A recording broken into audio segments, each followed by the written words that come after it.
ఓం సాయిరామ్ శ్రీమాత్రే నమ. అమ్మ బిడ్డలందరికీ కూడా శుక్రవారం శుభాకాంక్షలు అండి. ఈరోజు అమ్మవారి సందేశం ఏంటి అంటే కనుక, ఈరోజు శుక్రవారం కదా, నన్ను నా చేతిలో ఉన్నటువంటి కమల పువ్వును తాకుతుంది, ఉన్న ఈ ముడుపును కూడా తాకి నీ కోరిక అనేది చెప్పుకో. ఖచ్చితంగా నువ్వు శుభవార్త విని చాలా సంతోషిస్తావు. అశ్రద్ధ చేయకుండా జాగ్రత్తగా విను అంటూ అమ్మవారైతే మనకి ఈరోజు ఒక చక్కటి సందేశాన్ని మన ముందుకైతే తీసుకొచ్చారన్నమాట.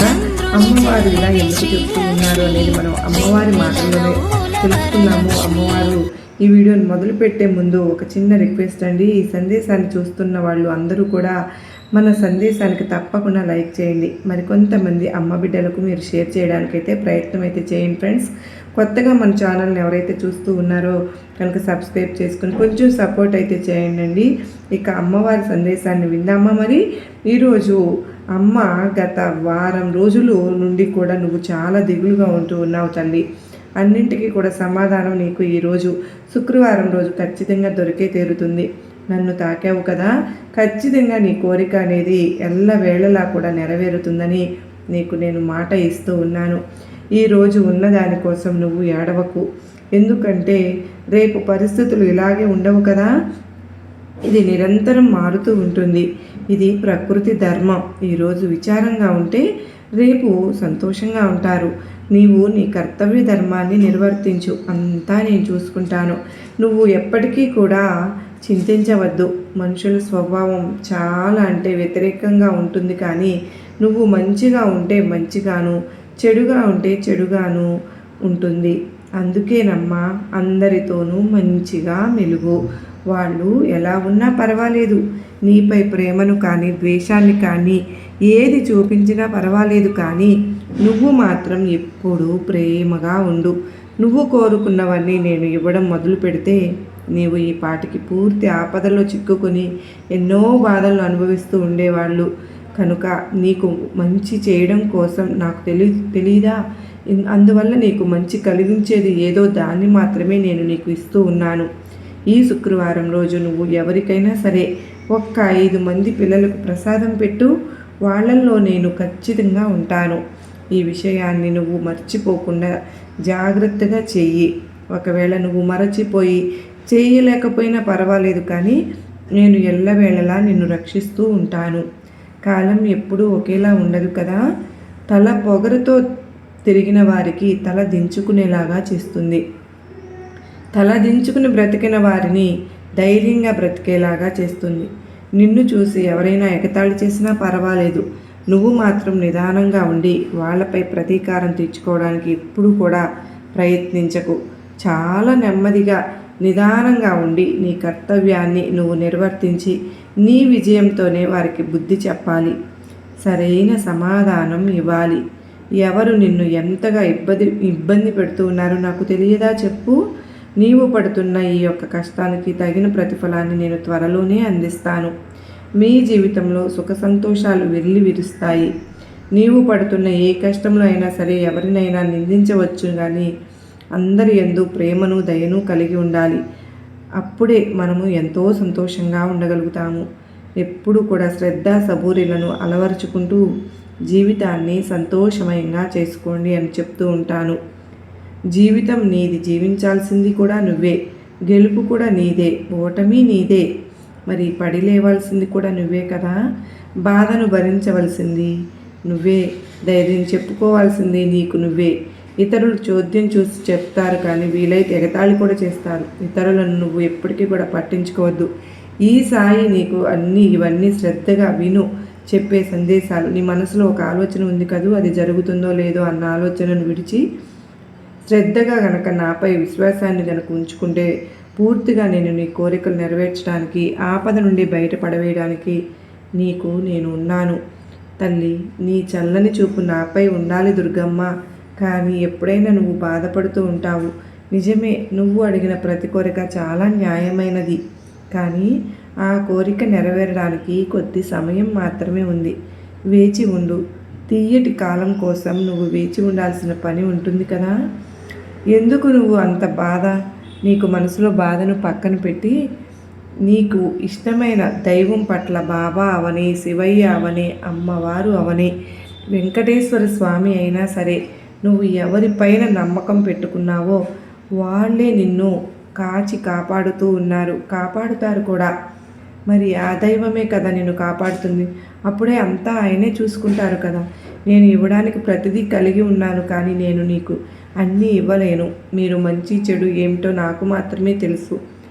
మీకు ఏది ఇస్తే మీకు మంచిగా ఉంటారో, ఏది చేయకపోతే మీరు మంచిగా ఉంటారో అన్నది కూడా నాకు మాత్రమే తెలుసు కదా. మరి దాని ప్రకారమే నేను మీకు ఇస్తూ ఉంటాను. నేను నీ తల్లిని తల్లి, నీ దుర్గమ్మనమ్మ. నువ్వు ఒక దైవాన్ని, ఒక స్నేహితురాలు అని ఏ బిడ్డలైతే తన బిడ్డ యొక్క నిజమైన అవసరాలు ఆ తల్లికి మాత్రమే తెలుస్తాయి కదా. ప్రతి అవసరము, మీ ప్రతి కోరిక నాకు అన్నీ తెలుసమ్మా. నాకు నీ చేతి కమ్మటి భోజనం తినాలని ఉంది. నాకు ఈరోజు సాయంత్రం నేను ఏ రూపంలో అయినా నీ వద్దకు వస్తాను, కానీ ఖచ్చితంగా నువ్వు నాకు ప్రసాదాన్ని వండి పెడతావు కదూ. ఒక 5 మంది పిల్లలకు కూడా నువ్వు ప్రసాదం పెడితే చాలు. ఆ పిల్లల రూపంలో ఒకరిగా నేను కూడా వచ్చి నీ ప్రసాదాన్ని చక్కగా స్వీకరిస్తాను. ఎప్పుడు కూడా ఇతరులను నిందించాలి అనే ఆలోచనను నువ్వు విడిచిపెట్టేయాలి. ఎప్పుడు కూడా ఈ దుర్గమ్మ నీకు ఉన్నాను అన్న అమ్మ నన్ను అలవర్చుకోవాలి అంటే అంత నమ్మకం నీకు ఉండాలి. తల్లి, నా కొండకు అందరూ వస్తూ ఉంటారు. వారంతా సంపదలు, పిల్లలు, మంచి ఆరోగ్యం మొదలైనవి రకరకాలైన కోరికలను నా నుంచి పొందటానికి వస్తూ ఉంటారు. కానీ దుర్గమ్మను దర్శించుకోవడానికి నేను నిరాశపరచను. నేను కూడా నీ ప్రార్థనలన్నింటినీ అనుకూలంగా స్పందించి వారి అవసరాలకు ఖచ్చితంగా తీరుస్తూనే ఉన్నాను. నేను మీ జీవితంలో ఉన్నప్పుడు మీకు ఇంకా ఏం కావాలి చెప్పండి. మీ అవసరాల గురించి పెద్దగా ఆలోచించవద్దు. అది సరైన సమయానికి మీ దగ్గరకు వస్తాయి. ఎప్పుడూ కూడా ఏది ఇవ్వాలో నీ దుర్గమ్మకు బాగా తెలుసు అనే నమ్మకాన్ని నువ్వు అలవరుచుకుంటే చాలు. ఎవరి గురించి నువ్వు చెడుగా మాట్లాడకు. నీ గురించి ఎవరైనా సరే చెడుగా మాట్లాడినా కూడా నువ్వు విననట్లు మౌనంగా సరిపెట్టుకో. మౌనంతో ఉండడం వల్ల నీకు అంతా మంచి జరుగుతుంది. నిందల వల్ల నీకేమీ నష్టం ఉండదు. ఏదో ఒకరోజు నిజాలు నిరూపించబడతాయి కదా. అప్పటి వరకు నువ్వు ఓపికతో అయితే ఉండాలి. అంత బాధను నీకు మనసులో ఉంచుకుని బాధను ఎలా నిలబడగలుగుతున్నావు చెప్పు. అవన్నీ పక్కన పెట్టి నీ దుర్గమ్మ పైన భారం వేసి అంతా దుర్గమ్మ చూసుకుంటాను అని అనుకుంటే చాలు. సమస్యలను ఎదుర్కొని తరువాత వచ్చే ఆనందానికి చాలా తేడా ఉంటుందమ్మా. మీరు ఆ ఆనందాన్ని ఆస్వాదించండి. మీరు నిరంతరం సంతోషంగా ఉంటే మీరు ఆనందం యొక్క ప్రాముఖ్యతను కోల్పోతారు. మరియు జీవితంలో సమస్యలు వస్తూ ఉంటాయి కనుక మీ ఆనందం యొక్క ప్రాముఖ్యతను కోల్పోరు కనుక సమయం ఎప్పుడూ కూడా ఈ విధంగా ఉంటుంది అంటూ నన్ను దూషిస్తూ ఉన్నావు కదూ. నీ ప్రారబ్ధ కర్మ నిన్ను పట్టి పీడిస్తుంది. ఇప్పటికైనా సరే ఆలోచనను మార్చుకుని నిరంతరము నా నామస్మరణతో జీవితాన్ని గడిపే ప్రయత్నం అయితే చెయ్యి. నీ కర్మను కుదించే శక్తి నీకు మాత్రమే ఉంది. నీ ప్రవర్తన, బుద్ధి మాత్రమే నీ కర్మను తగ్గించి శాంతి వైపుకు అడుగులు వేసే శక్తి నేను అందిస్తాను. తల్లి, నీ దుర్గమ్మ నీకు తోడుగా ఉండగా నీకు ఎలాంటి ఆపద రాదమ్మా. నీ దుర్గమ్మను జపిస్తూ నామం చెప్పుకుంటూ అడుగు ముందుకు వేశావు అంటే తప్పకుండా నీ గమ్యాన్ని నువ్వు చేరుకుంటావు తల్లి. ఎప్పుడైనా సరే ప్రబోధాలు వినడం వల్ల ఏమీ జరగదు. జీవితంలో అన్నీ అమలు చేయడం చాలా ముఖ్యం కదా. మనకు అన్ని విషయాలు తెలుసు. మంచి చెడుల మధ్య తేడాను గుర్తించండి. ఇంకా అయోమయం జీవితాంతం మనం ఈ ప్రపంచంలో జీవిస్తున్నాం. మనం ఇంత అవగాహన కలిగి ఉన్నా కూడా మనకి ప్రతిక్షణం సలహా కావాలి. అయితే అన్ని గుణాలు మనలోనే ఉన్నాయి. సమయం ఎప్పుడు ఇదే విధంగా ఉంటుందంటూ నన్ను ఎప్పుడూ కూడా బాధ పెట్టవద్దు. నీ దుర్గమ్మ పట్ల విశ్వాసం ఉంచు. ఎట్టి పరిస్థితుల్లోనూ నమ్మకాన్ని, ధైర్యాన్ని పోగొట్టుకోవద్దు. తోటి వారిలో ఉన్న మంచిని మాత్రమే చూడు. ఈ సృష్టిలో ఎన్నో పూలు ఉన్నాయి కదా, ఎన్నో పువ్వులు పూస్తాయి. కొన్ని కోయకు మునిపే రాలిపోతాయి, మరికొన్ని కాళ్ళ కింద పడి నలిగిపోతాయి. మరి ఎన్ని జన్మల పుణ్యఫలమో తెలియదు, కానీ నిన్ను పూజించటానికి కొన్ని పువ్వులు పూస్తాయి. ఆ పువ్వులనే అదృష్టం, అదే జన్మ. మరి అంటే ఎప్పుడూ కూడా పాపాలను చేయకుండా మన జీవితాన్ని సంతోషమయం చేసుకోమని నేను చెప్తూ ఉంటాను. పువ్వులు లాగానే అనేక మంది దేవీ దేవతలు ఉన్నారు. నువ్వు ఎవరైనా సరే నీకు ఇష్టమైన దేవతను పట్టుకో. ఊగిసలాడుకుంటూ తొలుచుకోలేకుండా ఉన్న గమ్యాన్ని ఏర్పరచుకుని ప్రయాణిస్తూ ఉన్నావు, లేదా బాధపడడం చేస్తూ ఉన్నావు. మాని తికమకలో బతకవద్దు, మనశ్శాంతి పోగొట్టుకుంటావు. ఇది నీ దుర్గమ్మ మాటగా చెప్తున్నాను. నీకు ఇష్టమైన వాళ్ళతో ప్రేమగా ఉండు, పర్వాలేదు, కానీ మితిమీరిన ప్రేమను పెంచుకోవడం లాంటివి మాత్రం చేయవద్దు. ప్రేమగా ఉండి దూరం అయితే తట్టుకోలేరు కదా. మరి అటువంటప్పుడు మితిమీరిన ప్రేమను పెంచుకోకూడదని చెప్తున్నాను. ఏ బంధమైనా, ఏ మనిషి అయినా, ఏ జీవి అయినా ఈ భూమిపైన ఆయుష్ ఉన్నంత వరకే. ఏది శాశ్వతం కాదమ్మా. ఆ విషయం, నా భావనను మీరు గుర్తుంచుకోవాలి. ఎవరైతే నన్నే నమ్మి నా ధ్యానం నందే మునిగి ఉంటారో వారి పనులన్నీ సూత్రధారినై నేనే నడిపిస్తూ ఉన్నాను. మనల్ని మనం క్షమించుకుంటే పరులకు మేలు జరగదు కదా. మన తప్పులను తెలుసుకుని మన ఆలోచన విధానాన్ని మార్చుకుంటూనే మనల్ని మనం ఉత్తములుగా మార్చుకొనగలుగుతాం. అవునా కాదా? ఎప్పుడూ కూడా తప్పులను చేయకూడదు అనే ఒక భావనను మీరు అలవర్చుకుంటే కనుక మీకు ఎటువంటి నష్టము జరగదు. ఎప్పుడూ కూడా సంతోషంగా మీ జీవితాన్ని కొనసాగిస్తారు అని చెబుతూ ఉంటాను కదా. మరి సంతోషమే సగం బలం అంటారు. అలాగే ఆనందంగా ఉండడం మన వల్ల మన ఆయుష్ కూడా పెరుగుతుంది బిడ్డ. ఎప్పుడు కష్టాల కూడంలో నుంచి నువ్వు ఇరుక్కుని ఉంటే నువ్వు సంతోషంగా జీవించడానికి కొద్ది రోజులైనా కావాలి. మరి నేను నీతో ఉన్నాను అని నీకు తెలుసు కదా. అడుగడుగునా నిన్ను కాపాడుకుంటూ ఉంటున్నానని కూడా నీకు తెలుసు. కానీ ఏదో తెలియని భయం నీకు మనశ్శాంతి లేకుండా చేస్తోంది. కానీ ఒక్కటి మాత్రం నిజం తల్లి, ఈ దుర్గమ్మ నీతో ఉండగా నీకు ఎటువంటి హాని ఉండదు. బిడ్డ, నన్ను నువ్వు మోకాళ్ళ నొప్పితో బాధపడుతూ ఉన్నావు అని, ఎక్కడైతే నీకు నొప్పి ఉందో అక్కడ నన్ను నా తల్లి నాకు తోడుగా ఉందని మనస్ఫూర్తిగా నన్ను తలుచుకుని నా కుంకుమను నుదుట ధరించు. ప్రతిరోజు చక్కగా నుదుటన నా కుంకుమను పెట్టుకుని బయలుదేరు. ఏ పని చేసినా నన్ను తలుచుకుంటూ ఉండు. ఇంకంతా నేనే చూసుకుంటాను తల్లి. ఎక్కువగా ఎవరిని కూడా నమ్మవద్దు, మోసపోతారు. ఎవరి కోసమూ ఆలోచించవద్దు, వాళ్ళకే అలుసైపోతావు. నువ్వు ఎక్కువగా ఎవరికి విలువ ఇవ్వవద్దు, గౌరవాన్ని కోల్పోతావు. ఎవరిని నువ్వు ప్రశ్నించకు, నువ్వు వాళ్లకు శత్రువుగా అవుతావు. ముందుగా నా వాళ్ళు అని ఆలోచించటం నువ్వు తగ్గించుకోవాలి.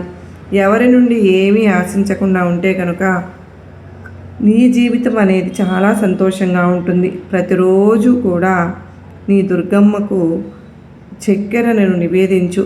21 రోజులు అలా చేసి 22వ రోజు ఆ చక్కెర మొత్తమును దానం చెయ్యండి. నీ కార్యం తప్పకుండా నెరవేరుతుంది. ఎప్పుడు కూడా ఈ దుర్గమ్మపై పూర్తి విశ్వాసం ఉంటే చాలమ్మా. 21 రోజులు చక్కెరను నివేదించిన తరువాత ఆ 22వ రోజు ఆ చక్కెరను మొత్తము కలిపి దానం చేస్తే గనుక నీ కోరిక ఖచ్చితంగా నెరవేరుతుంది. కల్మషం తెలియని నీకు ఎన్నడూ హాని జరగదు. ఇప్పటి నీ పరిస్థితి నీకు బాధించవచ్చునేమో, కానీ ఈరోజే నీ కష్టాలు తొలగిపోయి ఆశ్చర్యానికి గురి చేస్తాయేమో అన్న మార్పు అన్నది నీ క్షణాల్లో జరుగుతుంది. ఎప్పుడూ కూడా నాపై పూర్తి విశ్వాసంతో ఉంటే కనుక నీ జీవితం అంతా కూడా సంతోషమయం అవుతుంది. నీకు ఈ పట్టిన ప్రతి దానికి కూడా నువ్వు అనుభవిస్తున్న మనోవేదనకి కారణం ఏంటో నువ్వు తెలుసుకుంటే అనుకున్న కార్యాలు జరగకపోవడానికి మార్గాలు కూడా తెలుస్తాయి. తల్లి, నువ్వు ఎప్పుడూ కూడా నీ యొక్క తోడికోడలు కూడా ఎవరితో అయినా సరే చాలా జాగ్రత్తగా ఆచితూచి మాట్లాడాలి. ఎందుకు ఇలా చెప్తూ ఉన్నాను అంటే కేవలం తన యొక్క ప్రమేయం వల్ల నీ మీద ఉన్నవి లేనివి చాడీలు అనేవి కూడా నీ యొక్క బంధుమిత్రుల వర్గంలో కూడా నీ యొక్క తోడికోడళ్లకు సపోర్టుగా మీ యొక్క అత్త కూడా చేరి ఇద్దరు కూడా కలిసి నిన్ను ఎలాగైనా సరే కానీ పతనం చేయాలి అనుకున్నటువంటి ఉద్దేశంతో ఉన్నారు అని చెప్పి నీ పైన లేనిపోని చాడీలు, ఉన్న మాటలు లేని మాటలు కూడా అన్నీ కూడా కల్పించి చెప్పి నలుగురిలో ప్రచారం చేసే ప్రయత్నం అయితే చేస్తూ ఉన్నారు. అందుకే నీ అమాయకత్వానికి ఈ విధంగా నేను చెప్పాలి అనుకుంటున్న రెండో విషయం ఇదమ్మా. నీకు మంచి చేసేవాళ్ళము అని చెప్పి నలుగురు ఎదుట అయితే అవసరమైతే కన్నీటిని కార్చుకుంటూ దొంగ తెలివితేటలను కూడా చూపిస్తూ నక్కజిత్తుల వేషాలు వేస్తూ ఉంటే వారికి కావలసినటువంటి పనులను సానుభూతితో జరిపించుకునే ప్రయత్నం అయితే చేస్తూ ఉన్నారు. ఇవాళ రోజున ఎక్కడికక్కడ ఎదుటివారిని మాటలతోటి బుట్టలో పడవేసుకుని ఎదుటివారిని ఎలాగైనా సరే కానీ వాడుకునే ప్రయత్నం అయితే చేస్తూ ఉన్నారు. వారి యొక్క డబ్బులు రూపాయి ముడివేసుకుని దాచుకుని ఎదుటివారు ముఖ్యంగా నీ యొక్క భర్త సొమ్ము మీద కన్ను వేసి ఏదైనా కానీ కష్టం వచ్చినా బాధ వచ్చినా ప్రతిదీ కూడా నీ భర్తకు తెలియపరిచి ఎంతో కొంత ధనం లాగే ప్రయత్నం అయితే చేస్తూ ఉన్నారు. ఇదంతా కూడా ఎందుకు అంటే కనుక వివాహం కాకముందు మనం మాట్లాడుకోవాలి. వివాహం కాకముందు నీ భర్త కేవలం ఒక సంపాదించే యంత్రంలాగే ఆ కుటుంబంలో ఉండేవారు కనుక ఆ విధంగా సంపాదించే యంత్రం అంటే బంగారు గుడ్లు పెట్టే బాతు ఎలా అయితే ఉంటుందో ఒక్కసారిగా నీ వైపుకు వచ్చేసరికి వారికి డబ్బు కనిపించడం అనేది కళ్ళకు మాయమైపోయింది కదా. ఈ విధంగా డబ్బు కనిపించకపోవడం వల్ల వారి యొక్క ఈర్ష్య అంతా కూడా దానికి కారణం.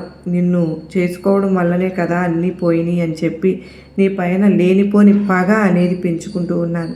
ఈ విధంగా పగ పెంచుకుని ఎలాగైతే కానీ నిన్ను ఏ విధంగా అయితే నష్టపరచాలా అని అన్ని రకాలుగా ఎదుటివారికి చెప్పే విషయంలో కూడా నిన్ను నలుగురిలో ఒంటరితనంగా మార్చే విషయంలోనూ నిన్ను ఒంటరిగా విషయంలోనూ ఎక్కడ నీకు విలువ పెరిగితే అవకాశం కొంచెం ఉన్నా కూడా కానీ అవకాశం అనేది లేకుండా చేయడంలోనూ నీ యొక్క పుట్టింటి వైపు వారికి ఏమాత్రము విలువ అనేది ఇవ్వకుండా చేయడంలోనూ ఇలా ప్రతి విషయంలో కూడా ఎక్కడికక్కడ నిన్ను తొక్కి పెట్టే ప్రయత్నం అనేది చేశారు కదూ. ఇవన్నీ నాకు తెలుసమ్మా. ఇక్కడ అంతా వారికి అనుకూలంగానే జరిగింది. ఇక్కడ నువ్వు మానసికంగా శారీరకంగా ఒంటరితనాన్ని అనుభవిస్తూ ఎన్నో రోజులుగా ఎంతో నరకాన్ని అనుభవించావు. ఎంత ఏడ్చుకున్నావు. నాకు తెలియదా నేనేం పాపం చేశాను దుర్గమ్మ, నన్ను ఇలా ఇక్కడ ఎందుకు బంధించేశాను, ఒక శత్రువు చేతులుగా నన్ను చూస్తూ ఉన్నాను అని చెప్పి ఎంతగా మానసికంగా నలిగిపోయావు నీకు మాత్రమే తెలుసు. కనుకనే ఈ వేదనంతా కూడా నేను గమనిస్తూ ఉన్నాను కనుకనే నా బిడ్డ ఇక్కడ పూర్తిగా వారి యొక్క అవసరాలు తీర్చుకునే సమయం అనేది వచ్చింది. మళ్ళీ ఇప్పుడు మీ యొక్క పాదాల దగ్గరికి వచ్చి నుంచుని వారి యొక్క అవసరాలు తీర్చుకునే ప్రయత్నం అయితే చేస్తూ ఉన్నారు.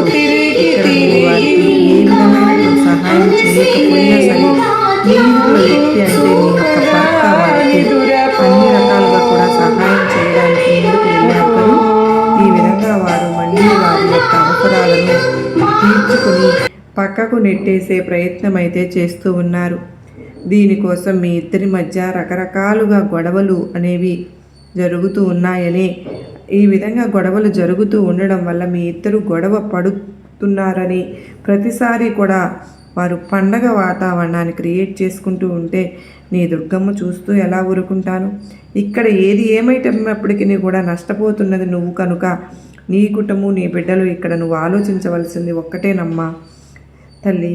జరగాల్సిందంతా కూడా జరిగింది. ఇప్పటి వరకు కొన్ని సంవత్సరాల నుంచి వారి ద్వారా నరకాన్ని అయితే అనుభవిస్తూనే వచ్చావు. అలాగే వారిలో ఇంత మార్పు కూడా ఏమీ జరగలేదు. మొదట్లో అనుకూలంగానే ఉన్నారు. నీ యొక్క భర్త కూడా వారి యొక్క మాటల్లోనే ఉన్నారు. నువ్వు ఏది చెప్పినా కూడా వారి మీద అసూయతోటి చెప్పావని, వారు ఈరోజు అసూయతోటి కుళ్ళుతోటి చెప్తూ ఉన్నారని మాత్రమే అనుకుని నీ యొక్క మాటలను నిర్లక్ష్యం చేసి తను చేసే పనులు తను చేసుకుంటూ వెళ్ళిపోతూనే ఉన్నారు కదూ. ఇక్కడ నీకు అనవసరంగా నీ భర్తను ఇది చేయవద్దు అది చేయవద్దు అని చెప్పడం వల్ల నీ యొక్క నోటి వగరు పోగొట్టుకోవడం తప్పితే ఏమీ లేదు. నీకు ఎటువంటి ఉపయోగం అనేది నీకు దొరకలేదు కదూ. ఇక్కడ నీకు మొదటిగా కావాల్సింది ఏంటి అంటే కనుక నీ భర్తను నీ వైపుకు తిప్పుకోవడమే తల్లి. అది ఎలాగా సాధ్యమవుతుంది అంటే కాలమే అది సాధ్యపడేలాగా చేస్తుందమ్మా. నీ యొక్క మాటలతోటి కానీ నీ యొక్క చేష్టలతోటి కానీ ఏ విధంగా కూడా నువ్వు ఏది సాధించలేవు అని ఇన్ని సంవత్సరాల యొక్క ప్రక్రియలో నీకు అర్థమయ్యే ఉంటుంది కదా. కనుకనే నువ్వు ఇప్పుడు మొదటిగా తెలుసుకోవాల్సినటువంటి ఒక రహస్యం ఇవాళ రోజున శుక్రవారం రోజున చెప్తున్నాను. ఏంటి అంటే జాగ్రత్తగా విను.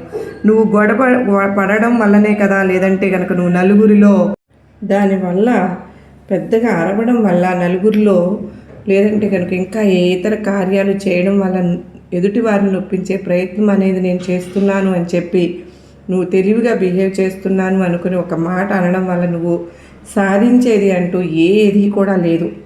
ఇక్కడ నువ్వు తెలుసుకోవాల్సిన ముఖ్యమైన తెలివైన విషయం ఏంటి అంటే కనుక, ఏవి ఎలా జరుగుతున్నాయో అలా జరుగుతూ వెళ్ళిపోని, ప్రతిదానికి కూడా కాలమే సమాధానం చెప్తుంది. నువ్వు నిన్ను జాగ్రత్తగా చూసుకుంటూ, నీ బిడ్డలను జాగ్రత్తగా చూసుకుంటూ రావడమే. నువ్వు ఒక మాట మాట్లాడినప్పుడు విలువ ఉంటే మాట్లాడు, విలువ లేకపోతే మాట్లాడవద్దు. అవసరానికి నిన్ను అవతలి వారు వాడుకుంటూ ఉన్నారు అని అర్థమైనప్పుడు అలా వాడుకునే ప్రక్రియలో కూడా నీకు ఏదైనా బాధ కలిగితే ప్రశ్నించు. నీకు ఏది కూడా బాధ కలగనప్పుడు మౌనంగా ఉండిపో. ఇక్కడ నేను నష్టపోతున్నానేమో, లేదా నన్ను అవసరాలకు వారు ఉపయోగించుకుంటున్నారేమో, లేదా వారి తెలివితేటలకు నన్ను బలి చేస్తున్నారేమో అని చెప్పి నువ్వు బాధపడవలసిన అవసరం లేదు. ఇక్కడ నువ్వు ఒక్క విషయం తెలుసుకోవాలి. ఏంటి అంటే కనుక, బిడ్డ, నువ్వు ఎప్పుడు అనుకునే మాట ఉంటుంది కదా, అందరూ బాగుండాలి, అందులో నేను ఉండాలి అని చెప్పి ఆ ఒక్క మాట నీ జీవితంలో నెరవేర్చుకునేలాగా చూడు. నీ బిడ్డలను సరైన మార్గంలో పెట్టే ప్రయత్నం అయితే చెయ్యి. ఎప్పుడూ కూడా అందరూ ఒకేలాగా ఉండరు. ప్రతి ఒక్కరికి కూడా వారు చేసినటువంటి కర్మ ఫలితం ఏదైతే ఉంటుందో ఆ యొక్క కర్మ ఫలితం అనేది ఖచ్చితంగా ఏదో ఒక రూపంలో ఎదురొస్తుంది. ఇక్కడ నువ్వు వారి కోసం ఆలోచించి, నువ్వు వారి కోసం బాధపడి, వారి కోసం టెన్షన్ పడి, వారి కోసం నిద్ర పట్టకుండా చేసుకుని, వారి కోసం నువ్వు ఎదురుగా అంటే నీ ఇంట్లో ప్రతి క్షణం కూడా నరకాన్ని అనుభవించుకుంటూ ఏది ఎంత చేసుకున్నా కూడా చివరకు జరిగే తీరుతుంది. అలాగే ఏది కూడా మార్చలేవు కదా, ఏది కూడా నువ్వు ఆపలేవు కూడా. అటువంటి అప్పుడు నువ్వు ఎప్పుడైనా కానీ మానసికంగా సంతోషంగా ఉండే ప్రయత్నం అయితే చేయాలి, ఆనందంగా ఉండే ప్రయత్నం చేయాలి. ఎప్పుడూ కూడా నలుగురితో నవ్వుతూ ఉండే ప్రయత్నం అయితే చెయ్యి. మొదటిగా నువ్వు ఒక్క విషయాన్ని తెలుసుకో తల్లి, నువ్వు మానసికంగా చాలా వరకు కూడా దెబ్బతిన్నావు, మానసికంగా చాలా వరకు కూడా కృంగిపోయావు.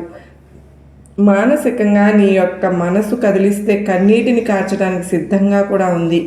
అలా అంత సెన్సిటివ్గా ఎప్పుడు కూడా మారకూడదు, బలంగా ఉండాలి. ఏది వచ్చినా కూడా తట్టుకోగలను అన్నంత సిద్ధంగా ఉండాలి. ఏదైనా కూడా చేయగలను, ఎదిరించగలను అని మానసికంగా ధైర్యంగా ఉండాలి. చిన్నప్పుడు చదివిన పాఠాలు, చిన్నప్పుడు అమ్మ నేర్పించిన పాఠాలు, నలుగురితో ఎలా ఉండాలి, ఏ కష్టం నుంచి ఎలా తప్పించుకోవాలి, ఇన్ని తెలివితేటలున్న నీ యొక్క మెదడులో ఈ యొక్క పిరికితనం, ఈ భయం, ఈ యొక్క టెన్షన్, ఈ యొక్క యాంగ్జైటీ ఇవన్నీ కూడా ఎందుకు వచ్చాయి తల్లి? నీ యొక్క అతి ఆలోచనల వల్ల. ఈ యొక్క అతి ఆలోచనల వల్లనే అందరూ బాగానే ఉన్నారు, కానీ ఎవరికి నచ్చింది వారు చేసుకుంటున్నారు. ఎవరు కూడా ఎవరి పనులు ఆపుకోవడం లేదు కదా, ఎవరి జీవితాల్లో వారు సంతోషంగా ఉంటున్నారు. మరి నీ వల్ల నీ గురించి నిన్ను బాధ పెడుతున్నావని ఎవ్వరూ కూడా క్షణం కూడా ఆలోచించడం లేదు. అటువంటి వారి గురించి నువ్వు ఆలోచించుకొని నీ యొక్క మానసిక ప్రశాంతతను దూరం చేసుకోవడం, దానివల్ల నిన్ను నువ్వు నష్టపరుచుకుంటున్నావు. ఎవరో ఎక్కడో నిన్ను నష్టపరుస్తున్నారేమో అన్న భ్రమలో భ్రమ అంటే నిన్ను నువ్వు నష్టపెట్టుకుంటున్నావు అనే విషయాన్ని మర్చిపోతూ ఉన్నావు. ఇక్కడ నువ్వు తెలివిగా ఆలోచించాలి.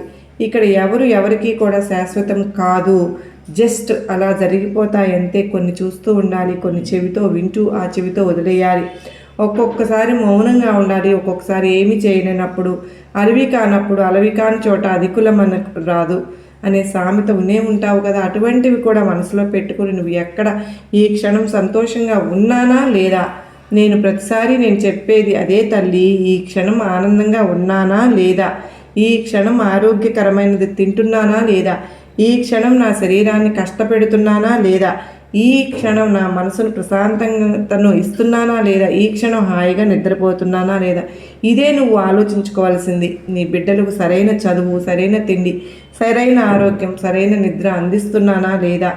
నువ్వు ఒక్కదానివి మారితే నీ కుటుంబం అంతా కూడా సరైన మార్గంలో నడుస్తుంది.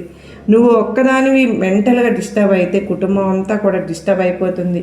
కనుక ఏది ఎక్కడ ఎలా ఎప్పుడు జరగాలో ఏ విధంగా నడుపుతూ ఉంచుకుంటూ రావాలో నాకు బాగా తెలుసు. భారం, బరువు, బాధ్యత అన్నింటినీ నేను తీసుకుంటున్నాను. నువ్వు నేను చెప్పిన మాట మీద గౌరవాన్ని కనుక ఉంచినట్లయితే అన్నింటిలోనూ మార్పులు జరుగుతాయి. ప్రశాంతంగా ఉండు, హాయిగా ఉండు అని చెప్పి నీకు నా ఆశీర్వాదములు ఇస్తున్నాను బిడ్డ ఈ శుక్రవారం రోజున అంటూ మనకు ఎంతో చక్కటి సందేశాన్ని అందించారు కదండి అమ్మవారు.